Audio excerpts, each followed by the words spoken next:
बिलावल भुट्टो जरदारी ने तहरीक अदम एतमाद के हवाले से जो बात की ये भी सुन लें। और जब हम अदम एतमाद लेकर आते हैं तो तब पूरा मुल्क को नजर आएगा कि कौन खान साहब के साथ खड़ा है। ज़राए के मुताबिक इमरान खान के साथ इस्टेब्लिशमेंट के राब्ते और मामलात उस वक्त से ख़राब हैं जब DGI-SI की तैनाती का मामला हुआ था। आइंदा कुछ दिनों में या एक हफ्ते डेढ़ हफ्ते के दौरान जहांगीर तरीन की शायद शहबाज शरीफ साहब से भी मुलाकात हो मुतवक्के है।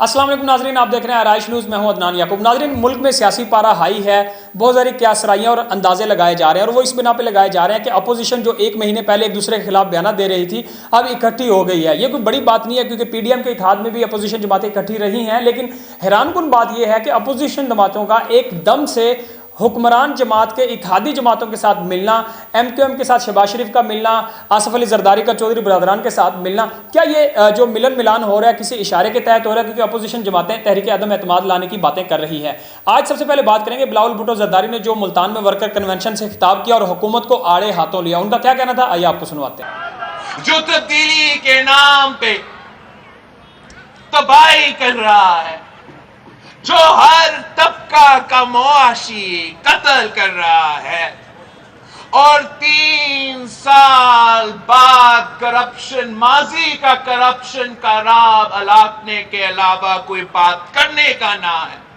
जिनको ये खुद चोर कहते थे, ये तो हर किसी को चोर कहता है, मगर फिर भी हमें भी, हमारे मुखालिफ को भी चोर चोर चोर कहता था, किसी को नहीं छोड़ना था। याद है आपको? अब देखो मुशर्रफ को, देखो गद्दार, गद्दारी का सर्टिफाइड गद्दार बगोरा हो चुका है, जो चोर चोर कहता नहीं थकता था। अब ये नया जो आया है, जो चोर चोर कह रहा है, इनके साथ यही होना है। बिलावल भुट्टो जरदारी ने तहरीक अदम एतमाद के हवाले से जो बात की ये भी सुन लें। और जब हम अदम एतमाद लेकर आते हैं तो तब पूरा मुल्क को नजर आएगा कि कौन खान साहब के साथ खड़ा है और कौन अवाम के साथ इस मुश्किल में खड़ा है। अपोजिशन जमातें तहरीक अदम एतमाद के हवाले से काफ़ी ज़्यादा पुरअज़म दिखाई दे रही हैं। अगर हम पाकिस्तान की तारीख में देखें तो जितने भी तहरीक अदम एतमाद आए हैं हुकूमतों के खिलाफ, उसमें कोई खातर का कामयाबियाँ नहीं मिली, लेकिन अपोजिशन ज़राए के मुताबिक इमरान खान के साथ इस्टेब्लिशमेंट के राब्ते और मामलात उस वक्त से ख़राब हैं जब DGI-SI की तैनाती का मामला हुआ था और अब अपोजिशन जो है महंगाई के नाम पर हुकूमत को घर भेजना चाहती है। क्या ये एक बड़े तूफान का पेश खैमा हो सकता है? आज इन तमाम तर सूरत हाल पर हम बात करेंगे। हमें स्टूडियो में ज्वाइन कर रहे हैं सीनियर सहाफ़ी हैं शहजाद फरीद साहब, हम इनके साथ भी सारी सूरत हाल का जायजा लेंगे, लेकिन इनसे बात करने से कबल जो सलीम साफ़ी हैं, सीनियर तज्जियाकार हैं, उन्होंने जो तज्जिया दिया है उनका भी यही कहना है कि जहांगीर तरीन भी अपोजिशन जमातों के साथ जो तहरीक अदम एतमाद आएगी उसका हिस्सा बन सकते हैं और जहांगीर तरीन के साथ जितने भी अरकान असम्बली होंगे वो अपोजिशन के साथ खड़े होंगे और ये टफ टाइम हो सकता है हुकूमत के खिलाफ। और सीनियर सहाफ़ी ने यह भी दावा किया है कि पहले जो अदलिया थी उनके ऊपर दबाव कहीं और से आता था, अब अदलिया अपने फैसले करने में आज़ाद है। पहले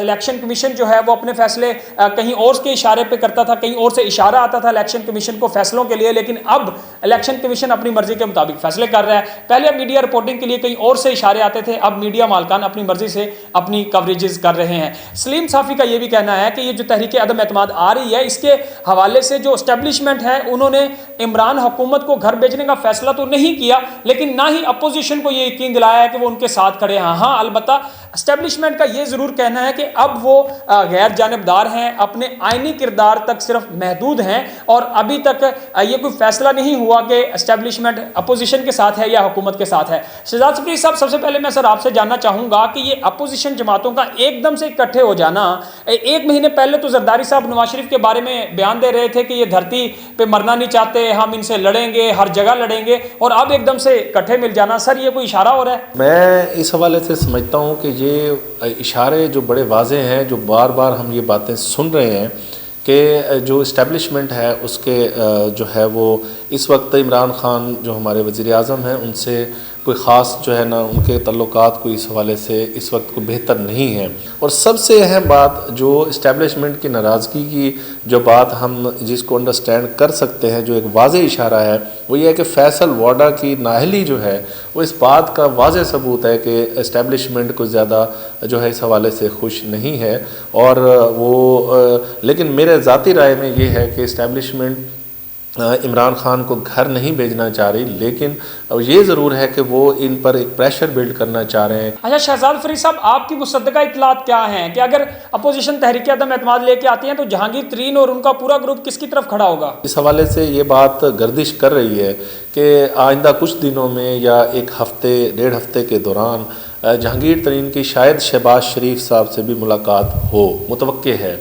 तो इसमें अभी कुछ कहना कबल अज़ वक्त है, क्योंकि वो भी एक सियासी आदमी है और वो अभी कराची भी का दौरा भी करके आए हैं। कराची में भी MQM से भी मिले हैं, बाकी पार्टियों से भी मिल रहे हैं, पीर पगाड़ा साहब से भी उनकी मुलाकातें हुई हैं। तो ये सियासी लोगों का ये सब चलता है। अभी वो ख्वाजा साद रफ़ीक की शादी की बेटी की शादी पर भी वो बड़े खुश दिखाई दे रहे थे वहाँ पर भी। तो एक क्या सराहियाँ चल रही हैं। अच्छा सर, अगर हम फर्ज करें कि अपोजिशन अपनी तहरीक अदम एतमाद में कामयाबी हो जाती है तो उसके बाद आसफ अली जरदारी चाहते हैं कि असम्बली अपनी मुद्दत पूरी करे, नवाज शरीफ ये चाहते हैं कि फिल फॉर इलेक्शन हो, तो यहाँ पे भी इन दोनों जमातों का जो अपोजिशन जमातें इस वक्त इकट्ठी हुई पड़ी हैं इस पेज पे, बाद में इनका मसला बनेगा? अव्वल तो सबसे ज़्यादा ज़रूरत यह है कि ये यकजा हो जाए, लेकिन लग नहीं रहा कि, क्योंकि अभी तक लॉन्ग मार्च में भी हमें नज़र आ रहा है कि दोनों जमातें जो हैं, बड़ी पीपल्स पार्टी और मुस्लिम लीग नून, दोनों ने अलग अलग अपनी डेट्स दी हुई हैं। PDM जो मौलाना फजल रहमान साहब का किरदार इसके अंदर बड़ा अहम है, उन्होंने भी वो इस वक्त PDM के प्लेटफॉर्म पे खड़े हैं।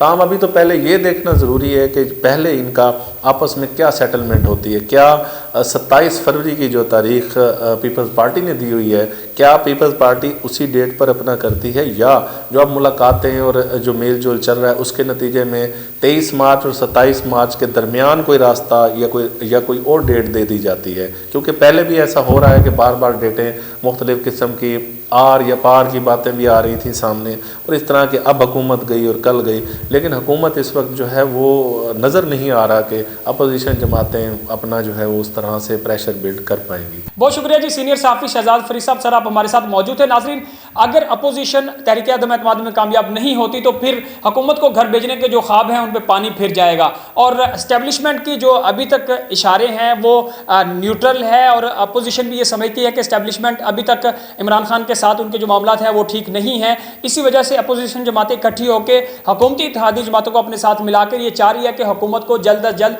घर भेजा जाए। लेकिन अगर अपोजिशन हुकूमत को घर भेज भी देती है तो आखिरी साल है, और इसमें जैसे हमारे साथ मौजूद है शहजाद फरीद साहब, उन्होंने भी कहा कि हर हुकूमत ये चाहती है कि वो अपनी जो एक हुकूमत की मुद्दत होती है 5 साल की, आखिरी साल में वो अवाम को ज़्यादा से ज़्यादा रिलीफ दें, क्योंकि उनको पता होता है कि अगले फिर इलेक्शन में उन्होंने अवाम का सामना करना है। तो फिर हुकूमत भी ये चाहेगी कि जो पीछे 4 साल में उन्होंने किया है कि अब वो अगले साल में जो 1 साल उनके पास बाकी बचा है वो उसमें ज़्यादा से ज़्यादा बेहतर कर सके। अब देखना ये होगा कि जो सियासी सूरत हाल है इसके मुताबिक ऊंट किस करवट बैठता है। नाजरीन, आज के लिए सिर्फ इतना ही। अपने मेज़बान अदनान याकूब को इजाज़त दीजिए। अल्लाह हाफ़िज़।